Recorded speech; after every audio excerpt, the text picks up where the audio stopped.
centre or a restaurant. They're important because they often provide more predictability and structure than other people. This is not a criticism of people, but it's a fact that people are human. You know, they get ill, they have other friends and family, they have jobs. So even the most understanding, empathetic, predictable person cannot be as predictable as a train station or a football stadium in the way that I need it to be when I get really stressed. They can become obsessions if I'm not careful, and finding a balance is really important. When I think of an obsession, I think of someone that has to wash their hands every 20 minutes to stop themselves feeling dirty, or someone that has to open and shut a door 5 or 6 times before they feel able to walk through it. Those don't bring any pleasure, they're simply about alleviating anxiety. Whereas for me, my special interests are often the greatest single source of pleasure in my life.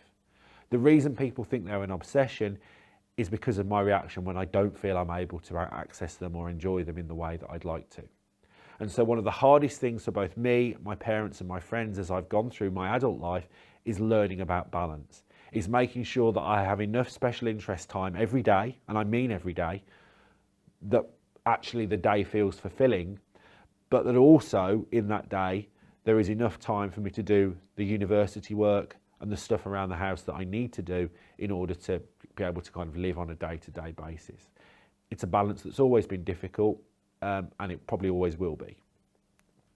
Special interests don't have to have an instrumental purpose. I'm quite lucky in a way in that my special interest in public transport directly feeds into the fact that I'm a freelance autism trainer and I travel a lot around the country. But even if the special interest has no real use in itself, the fact that it's there as a means of reassurance, of stress management for the autistic person is enough to make it worthwhile just in itself.